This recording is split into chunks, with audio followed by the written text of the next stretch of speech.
Imagine que você seja proprietário de uma instituição financeira e receba o pedido de empréstimo de um político que está sendo processado por corrupção. Você analisa o caso e a proposta é recusada. Pela mais recente decisão tomada pela Câmara dos Deputados, você e sua instituição podem ser punidos por rejeitar esse crédito para políticos. A Câmara dos Deputados aprovou ontem à noite um projeto de lei que criminaliza a discriminação de pessoas politicamente expostas. E um dos objetivos da proposta é impedir que bancos neguem o crédito ou a abertura de contas, por exemplo. De autoria da deputada Dani Cunha, do União Brasil do Rio de Janeiro, filha do deputado federal cassado e ex-presidente da Câmara Eduardo Cunha, o projeto prevê pena de prisão de 2 a 4 anos, além de multa, em caso de recusa à concessão de crédito ou a abertura de conta corrente a qualquer indivíduo em razão da condição de pessoa politicamente exposta.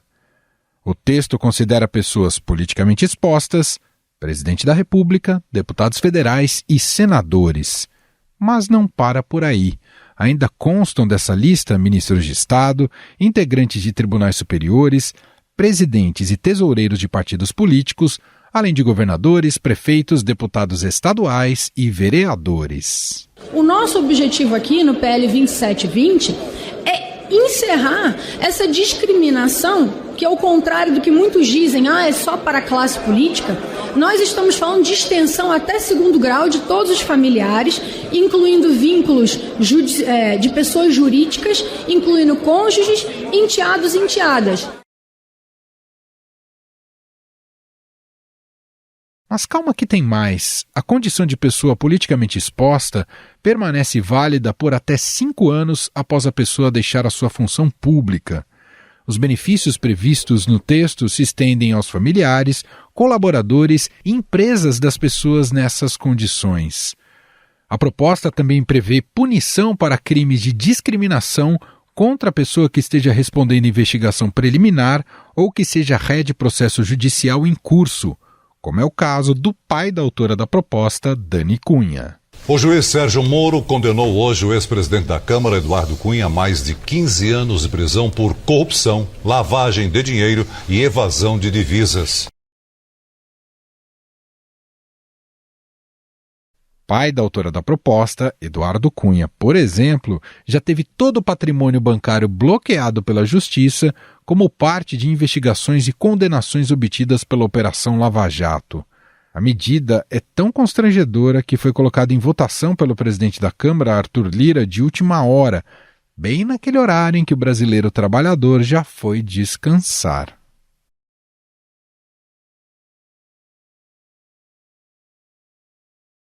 O texto ainda prevê como infração, por exemplo, negar a concessão de crédito sem apresentação de documento com a motivação técnica da decisão, baseando-se apenas na condição da pessoa politicamente exposta. Em caso de não entrega desta documentação no prazo de até 5 dias a partir da solicitação, a instituição fica sujeita a multa diária de R$10 mil.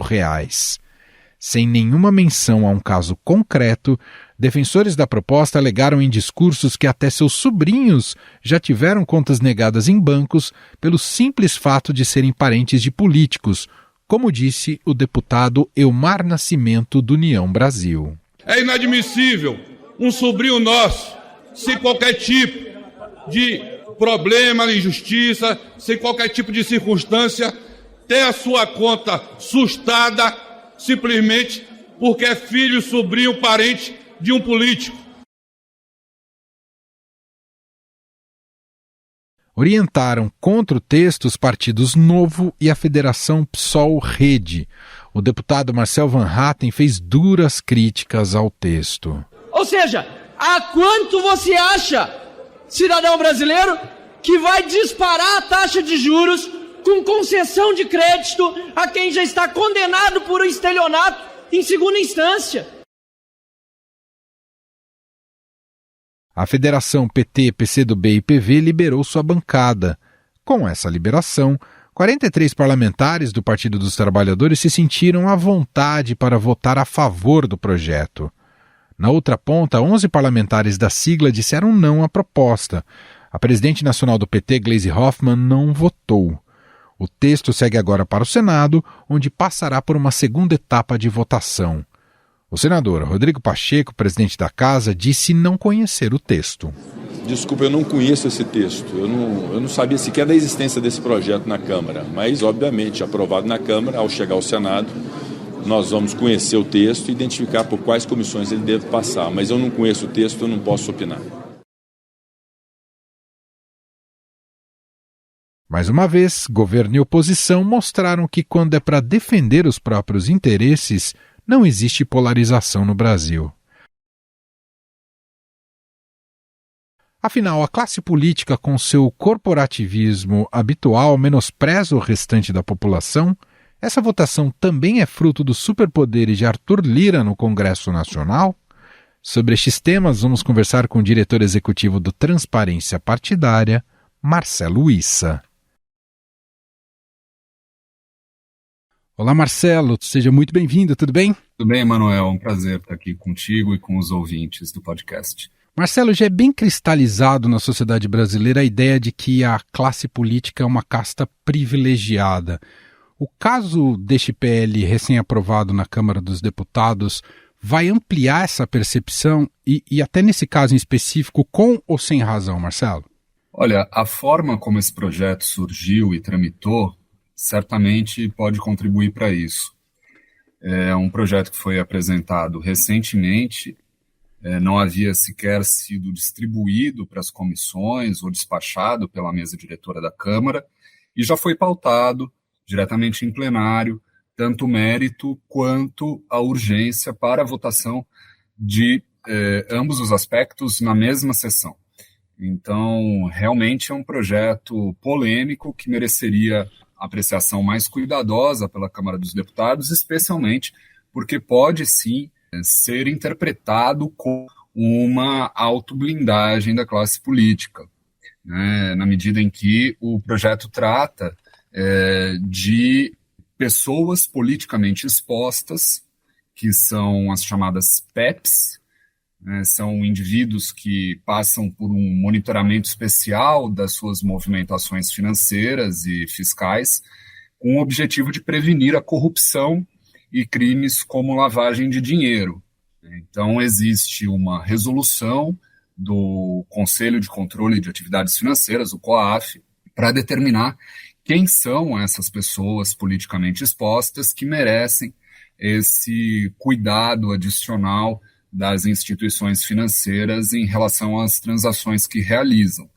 O projeto traz algumas medidas no sentido de desobrigar indivíduos politicamente expostos em relação a barreiras que as instituições financeiras poderiam colocar para a abertura de contas, para a concessão de créditos, mas essa é a versão final, porque a versão inicial, original do projeto, que foi apresentada pela deputada Dani Cunha, filha do ex-deputado Eduardo Cunha, era bastante mais abrangente e daria margem a uma interpretação bastante correta, no sentido de que os parlamentares estariam, sim, legislando em causa própria e outorgando a si mesmos mais um privilégio, na medida em que estabelecia que verbalização mais enfática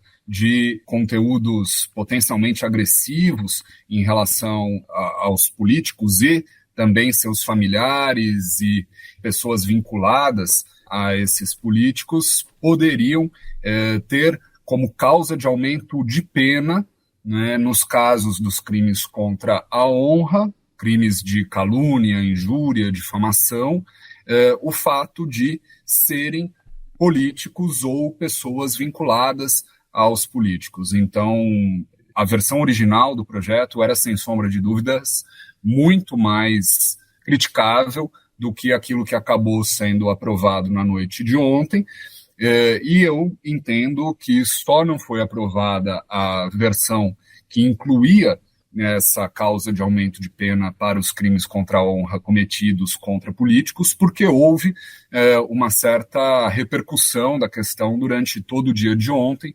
quando foram divulgadas minutas de um substitutivo que o relator pretendia apresentar no plenário e que mantinham inicialmente essa versão inicial apresentada pela deputada Dani Cunha. Aliás, críticos, inclusive, ao projeto chegaram a afirmar que ele também abre espaço para favorecimento de criminosos como laranjas. Esse argumento faz sentido também, Marcelo? Na medida em que essas regras referentes a pessoas politicamente expostas têm como objetivo prevenir a corrupção e a lavagem de dinheiro, é claro que pode haver esse tipo de consequência, na medida em que o que foi aprovado impede a uma instituição financeira, por exemplo, vedar ou proibir ou recusar a abertura de uma conta por alguém que esteja sendo processado por algum desses crimes relacionados à corrupção, ou mesmo que já tenha uma sentença condenatória por alguma dessas questões, permitindo que a instituição financeira recuse a abertura dessa conta ou a concessão de crédito apenas quando houver o trânsito em julgado da sentença condenatória. Então, nesse sentido, é, sem sombra de dúvida, uma fragilização, né, dos mecanismos de prevenção à corrupção. Bom, como efeito político imediato, falávamos no princípio dessa percepção da sociedade em relação à classe política e ao Congresso Nacional. Aumenta um pouco essa cisão, esse distanciamento, um projeto como esse, Marcelo? Claro que aumenta, porque, como eu disse inicialmente, a forma como o projeto tramitou e a versão inicial que foi apresentada, constatar, não é, que apenas houve modificações quando alguma repercussão ocorreu, e mesmo assim existem ainda fragilidades bastante significativas, né, como essa que acabei de mencionar, que fragilizam o combate à corrupção, sem dúvida passam para a sociedade uma mensagem muito, muito negativa. Acho que vale mencionar, inclusive, que existe toda uma discussão com relação a um dispositivo que permaneceu no texto final aprovado e diz respeito à possibilidade de incriminar eventual recusa por discriminação ou por uma suposta discriminação contra pessoas politicamente expostas em relação a, por exemplo, nomeações em funções públicas ou mesmo em empresas privadas. Dizia que incorreria em crime quem obstasse ou dificultasse a nomeação de uma pessoa politicamente exposta num cargo público porque essa pessoa era politicamente exposta ou porque responderia a um processo, ou mesmo ainda se estivesse condenada sem sentença transitada em julgado, e da mesma forma ainda colocava a possibilidade de criminalização de quem, na iniciativa privada, também, eventualmente, recusasse contratar uma pessoa nessas condições. Esses dispositivos foram retirados, mas foi mantido um dispositivo genérico em relação à discriminação de pessoas politicamente expostas, dizendo que incorre em crime quem, eventualmente, discriminar pessoas politicamente expostas ou que estejam respondendo a inquéritos ou ações penais, ou mesmo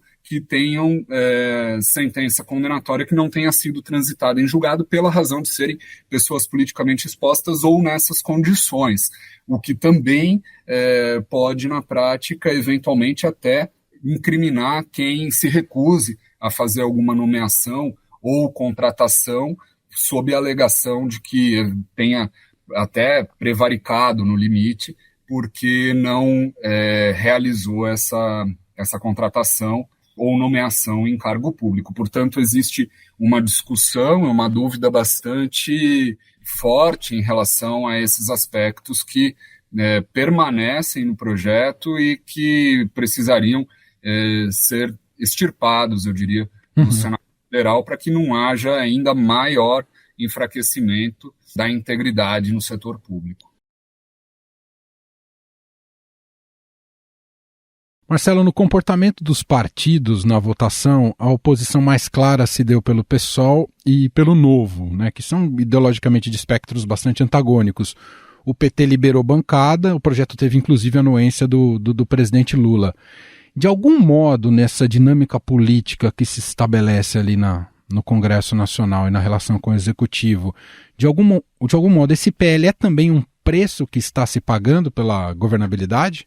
Olha, é difícil dizer, Manuel, mas certamente é uma agenda que diz respeito simplesmente aos interesses dos políticos e das pessoas politicamente expostas ou que se enquadrem nessa condição, ou seja, seus parentes e parceiros, eventualmente até em transações comerciais, como está fixado na resolução do COAF e esse projeto de lei reproduz.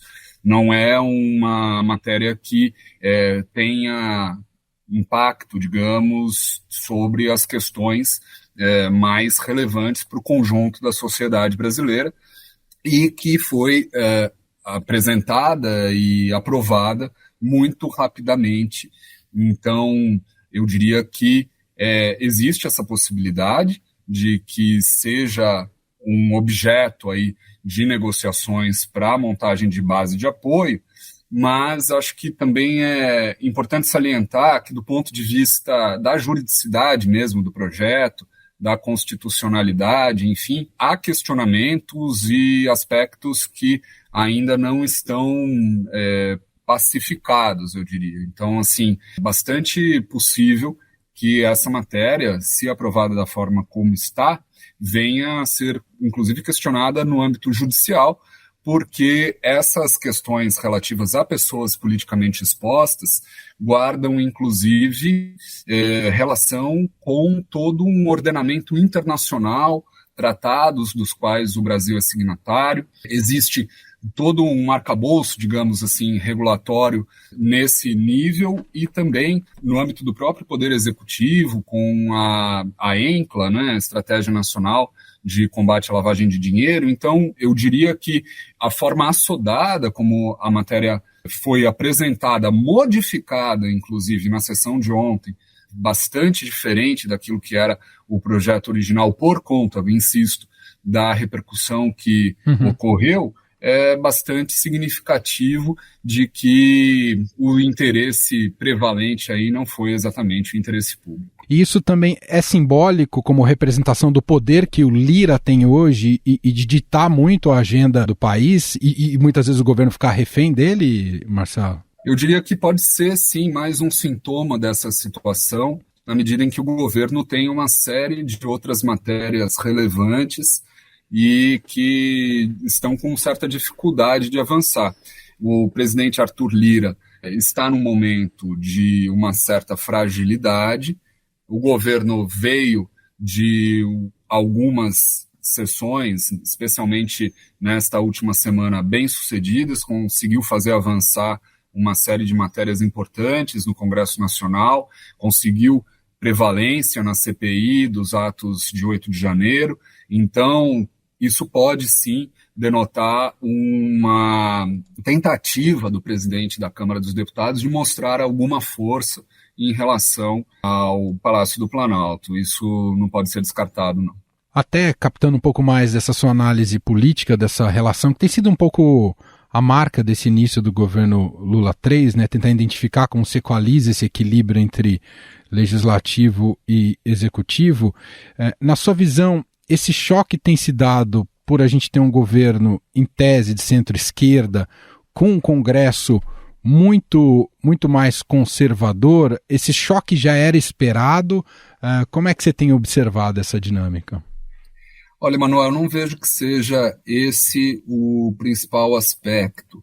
É claro que esse é um fator de tensão, mas eu diria que nos últimos anos o poder legislativo se fortaleceu muito, né? E talvez esse seja o principal aspecto da questão, especialmente com a emergência do orçamento secreto, a regulamentação, ainda que insuficiente, que o Supremo Tribunal Federal estabeleceu no sentido de vedar ou buscar vedar essa prática, o que criou uma situação bastante nova, em que o parlamento, muito fortalecido, mas agora sem exatamente os mecanismos de que dispunha anteriormente, fica num limbo no aspecto de formação de base com o Poder Executivo, e é algo que eu vejo ainda se acomodando, né? Uma nova relação que ainda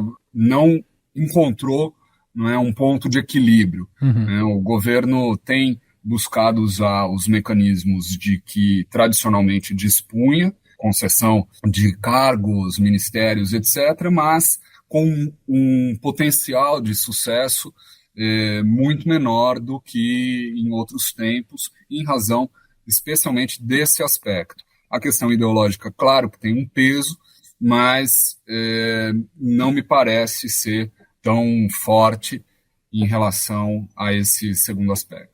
Só para a gente fechar, então, é um projeto controverso, né, como o senhor muito bem destacou, né, que tramitou de maneira assodada e muito rápida, sem discussão ampla com a sociedade, mas que ainda tem uma tramitação pela frente, tem o Senado Federal.